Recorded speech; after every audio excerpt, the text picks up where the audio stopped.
This is me, FJ. And this is Caden. Mondo's not here because he's in the soccer tryout, but I'm going to say I'm Armando for This him. is our project. This is our project, the U.S. Political Legacy Project. And today we will be doing Women's rights. Latino civil rights and war and Terrorism.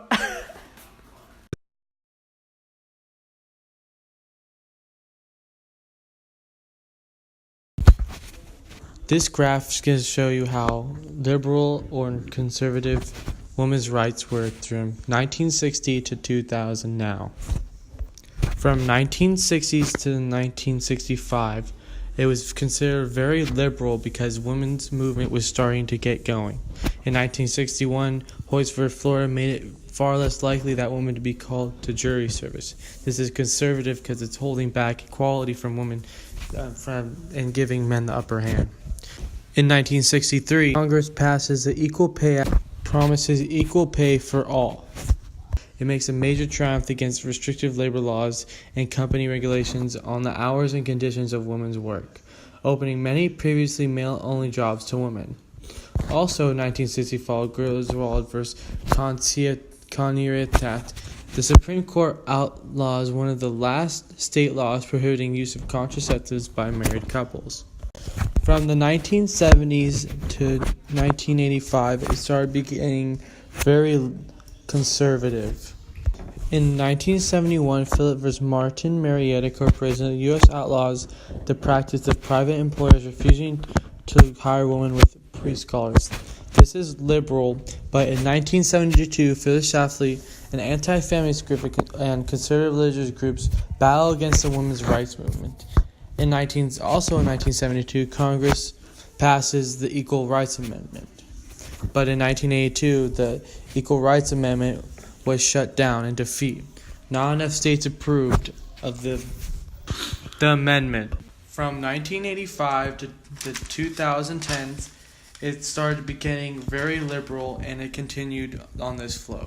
In 1987, Johnson v. Santa Clara County, the U.S. Supreme Court rules that it is permissible to take sex and race into account in employment decisions. This is considered conservative. 1994, the U.S. Supreme Court invalidates those portions of the Violence Against Women Act permitting victims of rape, domestic violence, or abuse to sue their attackers. In 1996, it goes back to conservative when the Pentagon decides to restrict women from combat roles. In 2003, it goes back up to liberal when Hillary Clinton becomes the first lady to be elected into a public office. In 2005, it becomes even more liberal in Jackson v. Birmingham Board of Education. Supreme Court rules that Title IX prohibits the punishment of someone for complaining about sex-based discrimination. From here on, most of the events are pretty much liberal, but here are some of the events. In 2008, Hillary Clinton runs for president, and in 2013, a ban against women in combat roles is removed, and in 2016, Hillary Clinton runs for president against Donald Trump.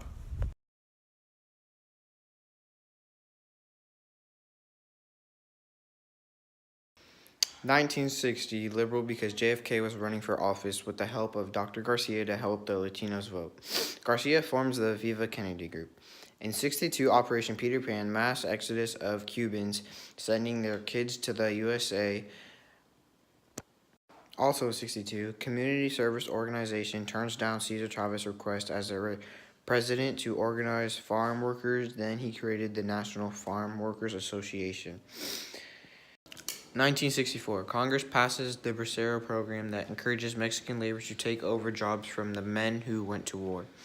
In 1974, the Congress passes the Equal Education Opportunity Act to create equality in public schools by offering the same education to Hispanic students. In 1980, it became more conservative. In spring, Fidel Castro allowed anybody to leave the country. In the 5 months, more than 125,000 Cubans arrived in South Florida. All were quickly branded mentally ill or criminals, which caused in the 1980 election the English-only campaign to officially end bilingualism. In 1986, Ronald signs the Immigration Reform Act. In 1990, it becomes less conservative when the Immigration Act of 1990 is passed. Even though accepted more immigrants, only people who were given bias were priority workers. In 1994, it becomes more conservative when California banned the Proposition 187. 59% vote for undocumented immigrants makes it a felony to manufacture, sell, or use false citizenships or resident documents, and to report it if you know any, quote, aliens. In 1997, it becomes more liberal because they overruled the Proposition of 187. In 2004, the anti-immigration sentiment reaches a tipping point when Arizonians organize a group of volunteers known as the Minutemen to patrol the border. In 2010, it becomes less conservative when the states start making their own laws and no new federal ones are being made. And then in 2016 through 18, Events during 1960 through 1965 were mostly conservative. Events that included the Bay of Pigs, the Cuban Missile Crisis, and the Tonkin Gulf Resolution were very conservative. In 1969, we see a little bit of liberalism, which is the pulling out of American troops from Vietnam, which is Vietnamization. And in 1970, we see a mix of conservative and liberal sides. We see the conservative side through the guards shooting live ammunition to campus protesters, which they then killed 4 and wounded 9. Then again, we see the liberal side by the campus protesters protesting against the Vietnam War and supporting peace. Richard Nixon passed the War Powers Act in 1973, which meant to inform Congress within 48 hours of declaring war.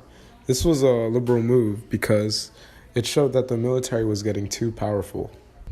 In 1997, Jimmy Carter helped forge peace between longtime enemies, Israel and Egypt. This was a very liberal move. In 1984, we take a conservative turn when Reagan asked military to make a defense system that keep Americans safe from enemy missiles, which is the SDI, or the Strategic Defensive Initiative. During 1991, we even take a deeper turn for conservatism when the U.S. unleashed Operation Desert Storm, which was a massive air assault on Iraq. 1994, President Clinton dispatched troops to Haiti and forced military leaders to step down. Clinton does this for the national interests of Haitian immigrants flooding the United States. In 2001, President Bush invades Afghanistan to fight the Taliban, which was a direct response from 9/11. Then again, in 2003, President Bush wages war against Iraq because of the fact that dictators of Iraq are said to be giving weapons to the Taliban. As you can see, these are all conservative events in the graph. We even lead to another downhill slope of conservative events during 2014 when ISIS was introduced. President Obama bombs ISIS terrorist groups with airstrikes and drones. This conflict continues today with Donald Trump while expanding his military spending by $30 billion. He then implements the Syrian bombings and airstrikes.